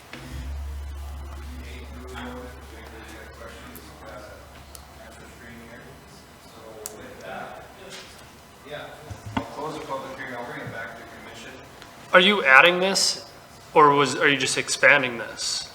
So some of the amenity space in the courtyard area already exists, so what we're doing, if you scroll back towards maybe the third slide, you'll see that there's additional sidewalks that are being proposed, which allows for a connection link between, you know, a lot of the egress doors, also the private patio areas for our residents.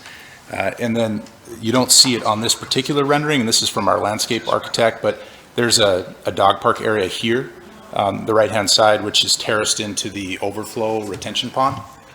And by the way, that retention pond already picks up the, you know, the 70% request. So there's no impact from you know, the water retention or quality aspect. But really it's, you know, we're at 65% right now. Allowing 70% would enable us to add some of these pedestrian, you know, path and bike areas. Mr. Budke? So I had a question. Looking at the civil site plan, there's a data summary chart amendment, which lists impervious surface area at 64%. So is that including the sidewalks?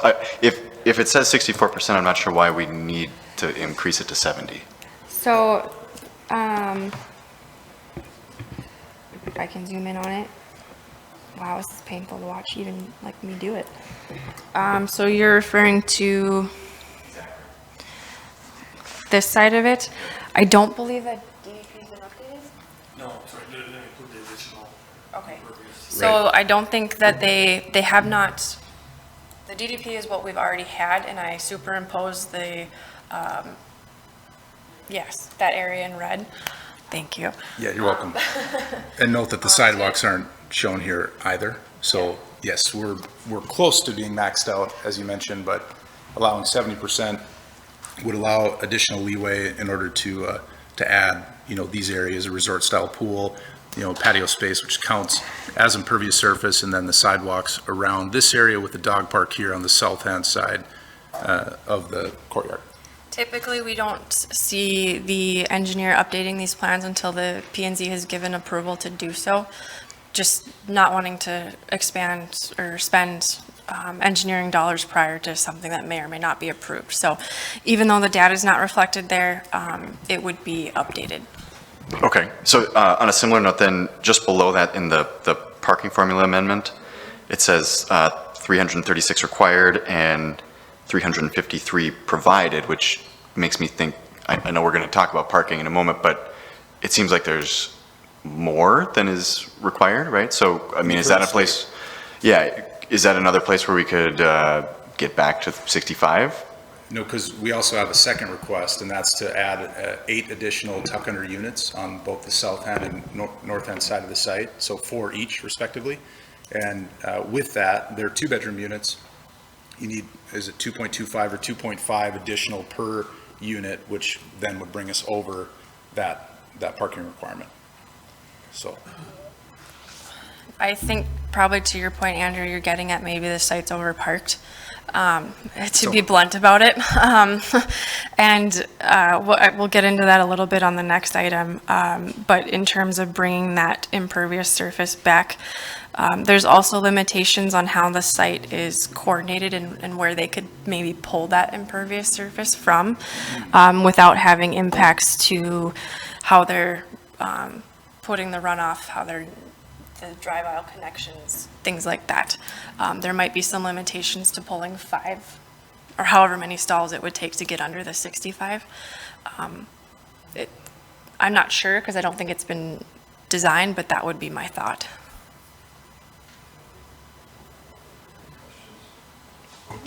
Microphone, good questions.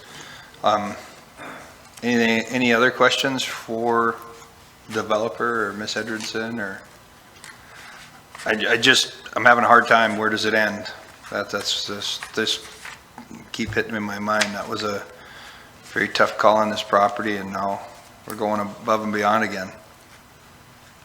kind of what we're doing tonight.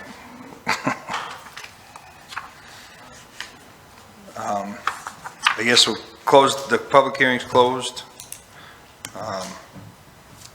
Any thoughts from the commission?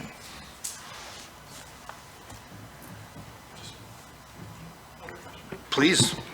Just in terms of materials and the hardscaping, is there has your landscape architect looked at an alternative to, I assume, which is just like concrete sidewalks that might be, wouldn't count fully toward impervious area, some percentage of impervious? Yeah, and we've entertained that. Obviously, we're trying to enhance the tenant experience based on, you know, your underwriting and your performance test with the market in Grand Forks. And so we're trying to maximize what we're offering while, you know, still allowing a financial institution to, you know, to lend to the project. So you're balancing the variables of making it work from a financial aspect while, you know, offering something that's unique and different and you know, I won't say better in this market because there's a lot of great, you know, apartment developers in Grand Forks, but just something that hasn't been done before. So if you start to add some of those elements, you know, impervious pavers or pervious pavers rather, and alternatives to sidewalks, I think, you know, you're going to have to cut somewhere else, and that's not something that we want to do. You know, we want to have really first-class amenities and something that hasn't been done before. You know, there's 159 units here on this parcel. We're going to talk about, you know, an additional 8 here shortly. But again, it's to enhance the tenant experience and provide as much as we can based on, you know, the rents that exist in Grand Forks.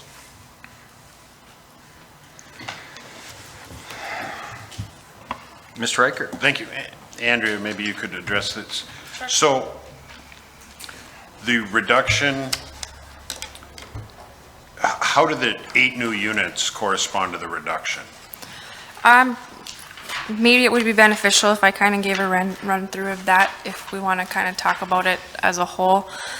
So like he said, they are looking to add 8 additional units to the site, taking a portion of what would have been just single stall garages, single story on both sides, north and south, having 4 units above those garages on each side, total of 8. That then increases their parking needs for the site. I can pull up the math here in just a second. And your staff, and they would look like this product here. So the other piece of this with the data, since Andrew, you have looked very detailed at that, part of their change is they have modified a little bit of their interior bedroom unit counts. So it's 159 with this request plus the 8. I believe the site plan may have showed 160 with some different 1-bedroom and 2-bedroom counts, but they've settled on this 150, 42 studio, 41 bed, 64 2-bed, 13 3-bed with the 8 additional units.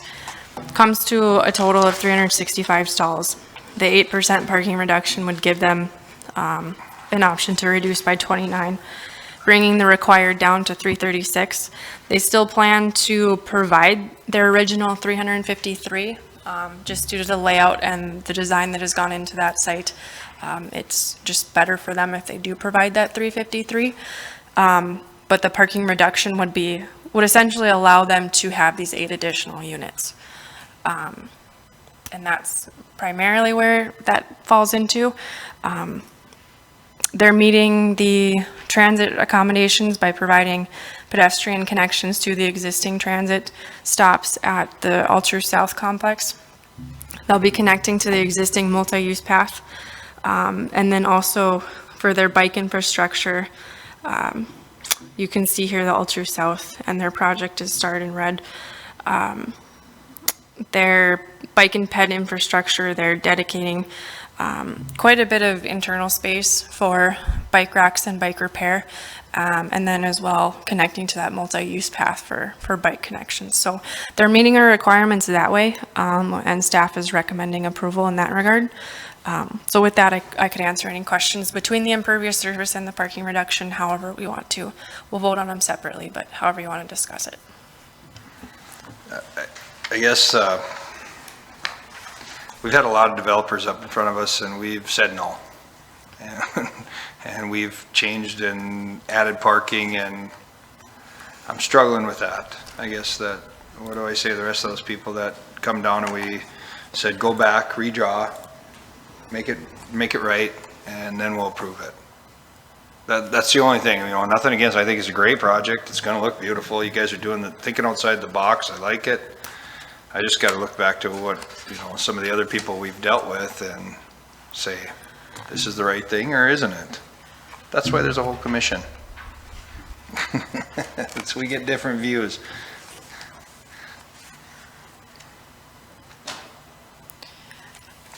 Mr. Riker. So I guess, yeah, I mean, I'm kind of along the same lines. Why should we treat this one different? Either one of you, sure. Yeah. So I think the motivation behind the increase in impervious, we'll start with that, is to provide more tenant amenities, which improves, the community and those particular residents that live, in our development. If we were trying to add impervious for strictly more units or to increase the density or to add another story, I think maybe that's the wrong approach, where we're actually looking to invest more money, capital, into the complex so that we can offer these first-class amenities and So they become rentable. Yeah, we'd rather compete on amenities than compete on price. We get it. Yeah. So I think the two reasons we have these impervious surfaces are so things don't look so crowded, so that, sure. And for appearance and for stormwater runoff purposes. I assume we've taken care of the stormwater purposes. But I think what you're telling me is you have surfaces that are impervious because it looks better. And you're saying we're putting in impervious surfaces that are going to look better. Right. Resort style pool, sidewalks to a dog park, a terrace dog park overlooking a pond. A retention pond is not necessarily, an aesthetically attractive element, but you can make it that way. And we built other projects accordingly. Down in Rochester, we had, a fire pit on the edge of a retention pond with a water fountain and a dog park on one side. So you're taking an element that's required by code, and you're making it a feature and part of, again, the overall tenant experience. So I've already said that I think what you guys are doing with ponds in the last project we approved is great. And finally, people, instead of bitching about these ponds, are actually doing something with them, which I appreciate. Thank you. But is there another way to build these amenities with a surface, and I think this was getting to your question, that, could allow some impervious surface? I mean, there's lots of materials out there. I mean, we just had a huge discussion on what to do with dog park materials, but. The other option would be if the parking reduction would allow them to actually reduce what they're proposing, would you be, as the developer, be in favor of maybe removing however many parking stalls on the front along Washington to make up for the impervious surface? But that will also go back to your comfortability on providing enough parking for units. And, 49% of our matrix is made up of studios and one bedrooms, and the current code requires 2 parking stalls per studio and one bedroom, which we know it's overparked, but we like to be overparked too, because the last thing you want to have is a parking issue with the development. So we're trying to offer more than adequate parking. We're trying to offer an enhanced, amenity base for the tenants. So what could we do? Well, we could shrink the size of the pool deck and some of the courtyard elements that you see here on the north side of the courtyard. We could eliminate some of the sidewalks and the walkability. We could shrink or eliminate the dog park, but I don't think that that's what we're after. I mean, that doesn't fit our model as a development group, and I don't think that's what we want. So your dog park is going to be impervious? There's the sidewalks leading to it will be. It's not shown here, Alex, but it'll be terraced into this portion of the pond. So as to not impede or affect the calculations of the retention or quality, yet, still utilize that feature again, and then have sidewalks all the way around, and also around the pond area here to the east and here to the west. The dog park itself is going to be artificial turf, which will be a pervious surface.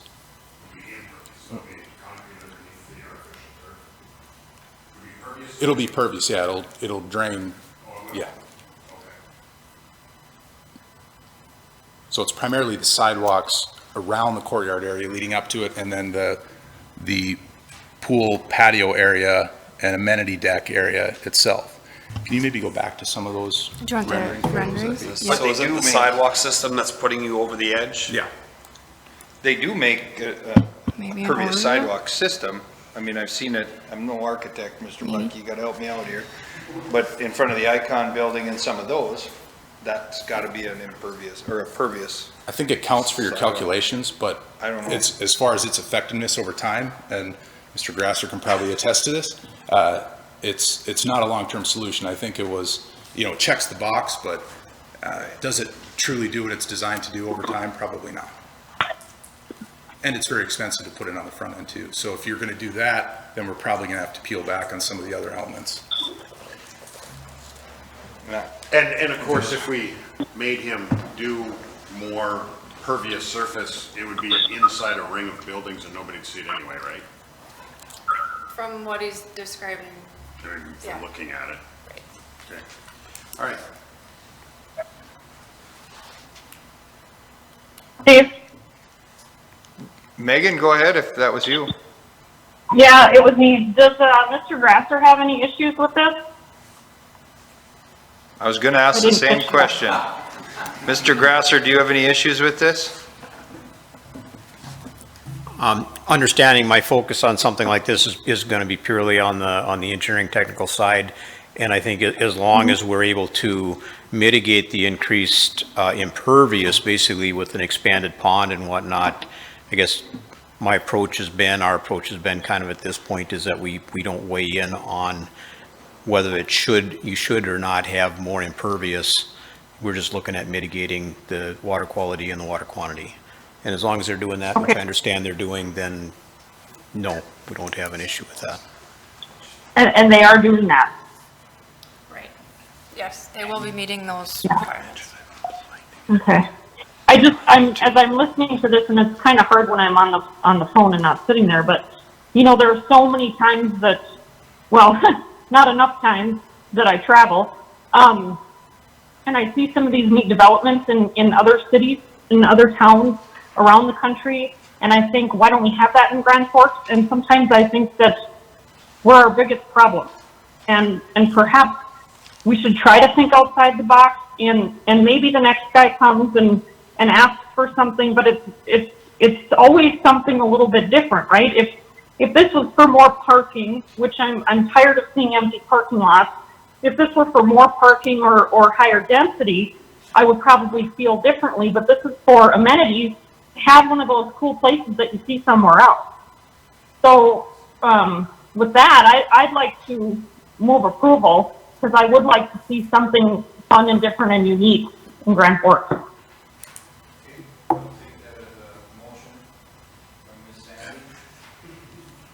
I'll second it. Just making sure everybody hears Megan on the phone. Second by Mr. Reichert. Further discussion, Mr. Bucky? Ryan, I'm hoping we can kind of go back to this idea of the parking. I realize we're sort of mixing now the motions again, but is there a way to, I've heard a couple times now that it's overparked. I totally agree with that. So I guess maybe two things. Could you speak to the developments you've done in other cities, if any of them have such a high percentage of studio and one bedroom? You said it was 49% in this development. Mm-hmm. And then having such a high requirement, right? Grand Forks were requiring 2 stalls per unit on studios, 2 stalls per unit on one bedrooms. In those other markets, do those get used? Do two stalls get used for one-bedroom units? No, they do not. And what you're seeing, I'll talk on the first question, or answer your first question. And the demographic for apartment tenants, apartment community tenants is changing. Where 10 years ago it was 2-bedroom, 2-bath. You know, that 50% of your building was 2-bedroom, 2-bath. And now you're seeing, you know, up to 50% or even more depending on the market, urban infill, for example, 1-bedroom and studio. So the space is getting smaller, it's expensive to build, land is expensive, oftentimes it's repurposed sites, and instead the capital investment is going into the amenities, so you're making it amenity rich, and instead of having, you know, a large, you know, 2-bedroom or 3-bedroom unit. So that demographic has changed, especially in the last 5 years. Do the stalls get used? You know, they do not. Maybe some special events, or if you have, you know, we'll have different events at our amenity building, which is on the east side here, by the way. This is about a 6,000 square foot amenity building between the two wings of apartments. These are actually conditioned parking garages. So you have events at the amenity building, a Super Bowl party, things of that nature.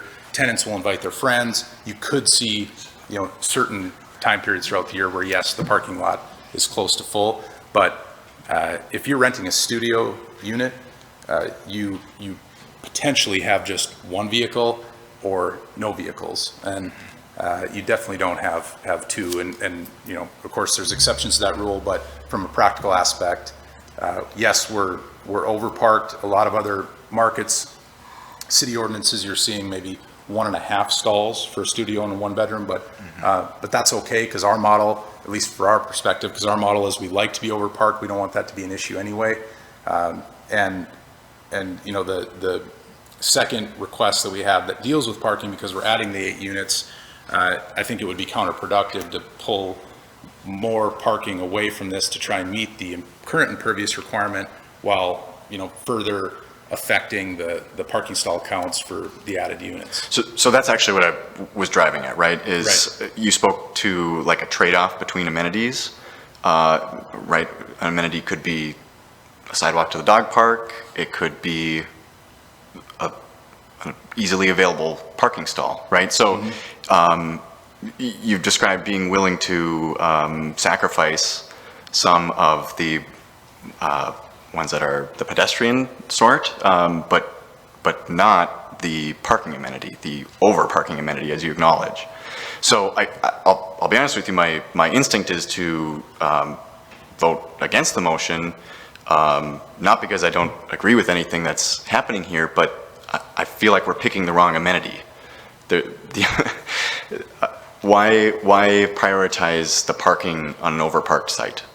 Sure, and I'm not necessarily prioritizing it, but when you look at the cost of a 6,000 square foot amenity building, it's probably, you know, $1.5 million, right? And that's just for what you see elevation 100 and above.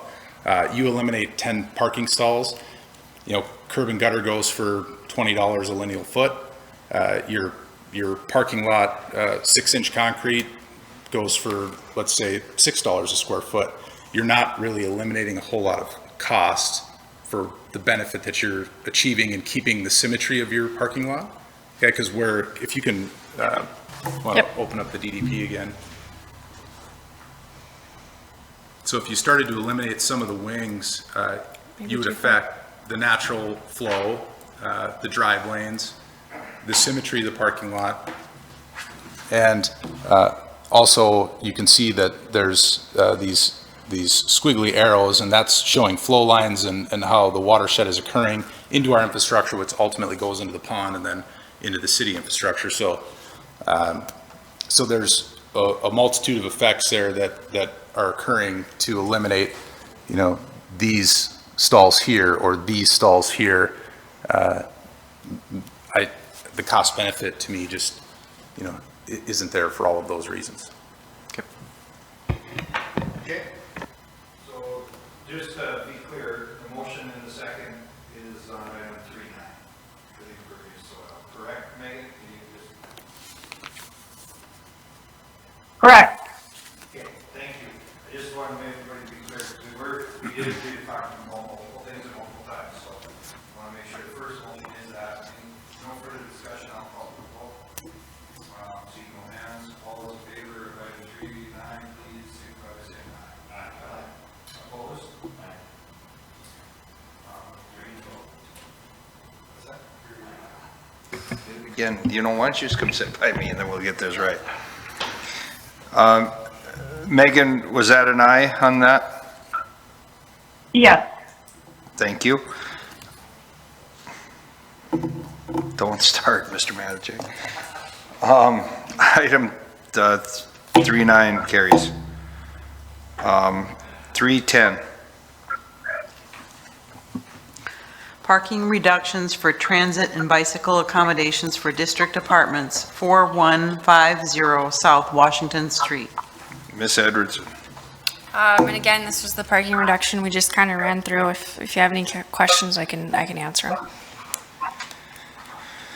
There is no public hearing on this one. There is not, and this is final action. It does not continue forward to City Council. Does not continue forward to City Council. Mr. Reichert. Move approval. Moved by Mr. Reichert, second by Mr. Budke. I saw first down there. Discussion? Seeing no hands, all those in favor signify by saying aye. Aye. Aye. Opposed? Motion carries. 3-11. Public hearing, fast track, plat of Crary's 10th edition. Ms. Halford, welcome. Thank you. I made it up here. Absolutely. All right, good evening. As you can see, I'll pull up the other one. We're on the corner of 47th Avenue South and South Washington. We're just looking at this plat right here. The owner is requesting a replat of the property to create a 2-acre lot right here. It's basically they're just trying to open up to hopefully sell it in the near future. And I just open it up to any questions.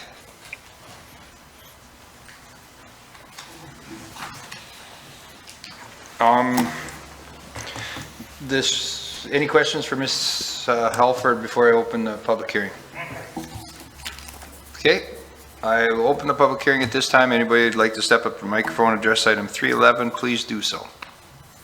Seeing no one, I'll close the public hearing, bring it back to the commission. Mr. Reichert. Move approval. Moved by Mr. Reichert, second by Mr. Matacek. Further discussion? Seeing no hands, all those in favor signify by saying aye. Opposed, same sign. Motion 311 passes. 312. Public hearing, fast track, replat of lots 18, 20, 22, and 24, Block 14, Budge and Elshman's 2nd edition. Mr. Brooks, save All the right. best for last tonight, or what? I think so. All righty then, let's hit us with it.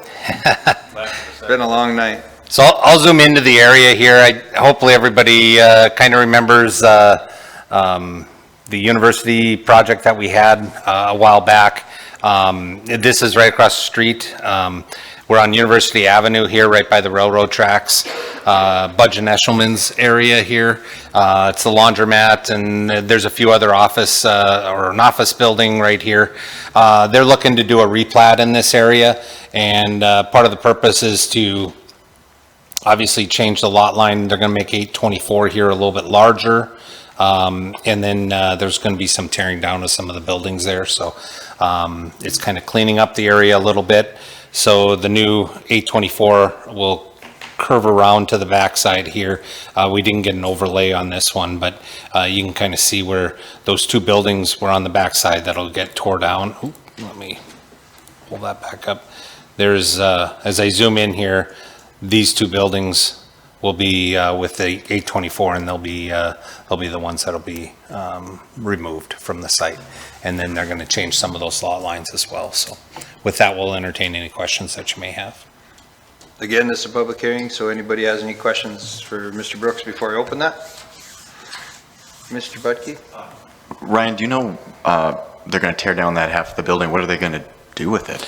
Well, I think the building here is in pretty rough shape, and I'd have to check. This one actually may be staying here, this structure, but I think they're going to put some additional parking on the site on the backside of here for this 824. Right now, there is no on-site parking, so for that item, they do, and this is their request. It wasn't something that we were requiring of them. It's still a potential redevelopment site that they haven't let us know what else they're looking to do other than that. Was that building that's going away, was that accessed by is that a street to the north? This is actually on the other property. It almost acts like an alley in between them, but it is completely on this property to the north. Okay. So if I click on this, you can kind of see that's all highlighted. That's actually on their property. There is a smaller right-of-way piece here on that towards the railroad tracks. What's that? Will we be able to get rid of that at some point then, that right-of-way piece? I mean, because this piece?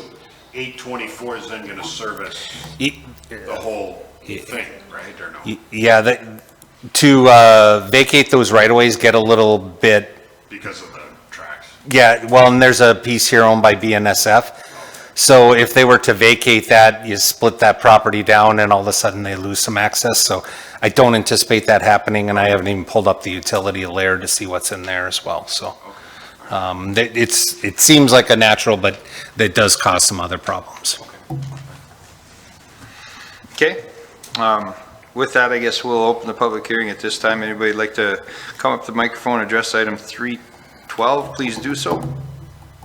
Seeing no one, close the public hearing, bring it back to the commission. Mr. Reichert. Move approval. Second. Moved by Mr. Reichert, seconded by Mr. Lenski. Further discussion? Seeing no hands, call for vote. All those in favor signify by saying aye. Aye. Opposed? Okay, 312 passes. 313. Public hearing ordinance to amend zoning map, Southern Estates Plan Unit Development, PUD, Amendment Number 13. Mr. Brooks. Well, we won't be talking about parking on this one, but I just want to, we're going to talk a little bit about, this is the Edgewood area. We're up on the, we're tweaking the zoning in this area. South End Drainway comes on the north side and east side here. There's some single family here through the center. They're showing a potential layout of how that could get in, but today we're just dealing with the zoning. So we're going to be at R1 in here, and the southern portion will be R3. They're looking to go to 55% impervious lot coverage. It's similar to what we did in some other areas, a little bit smaller lots, and with the coverage on those, it's getting a little bit more and more common on those smaller lots. They would go to 55, and that allows for some added amenities on those sites, like a deck and those types of things that are pretty common that people are going to have in the future. And then in addition, there's going to be townhome development to the south. And that one would be at, we're actually working with them, that one's going to be down at actually 60%. So impervious lot coverage on that, which is similar to what we require today on an R4. So with that, we'll, 60%, isn't that what I said? Oh, sorry, yeah, thank you, Mike. So 5-foot side yard as well is going to be in this R1 area here. And that's, again, similar to other layouts we've done for similarly small lots. So that's usually what's required on those. So you'd end up with 10-foot total in between those homes. So we've done those, are pretty common. So with that, we'll entertain any questions that you may have. Mike, did I cover everything? All right, perfect.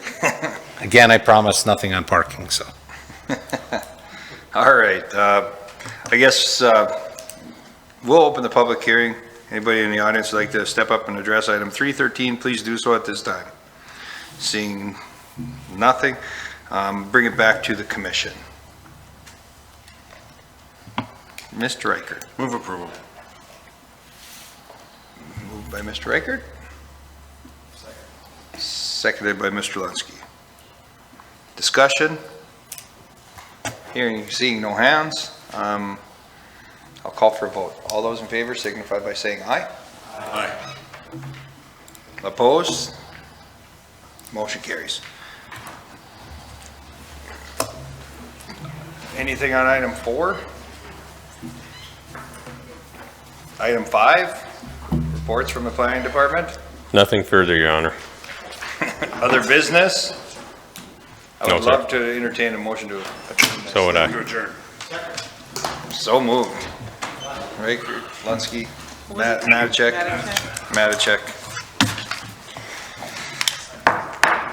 Meeting adjourned.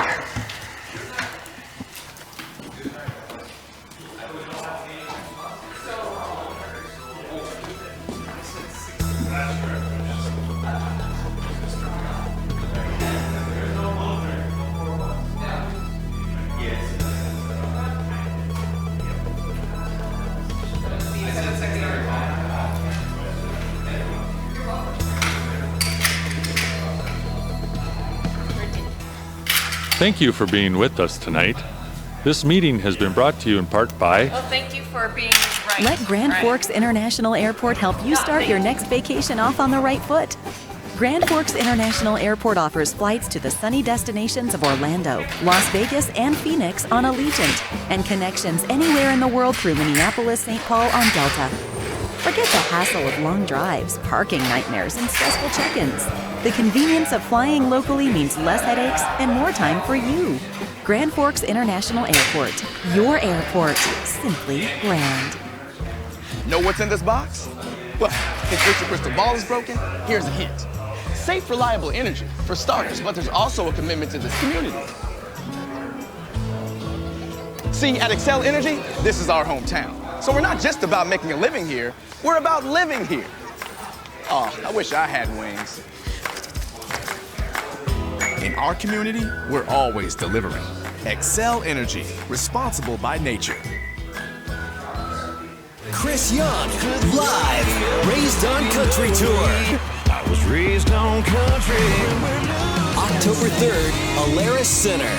Chris Young, hit after amazing hit. And tonight I'm drowning. With special guests, Eli Young Band and Matt Stell. Tickets on sale now at livenation.com or ticketmaster.com. Chris Young, Raised on Country Tour.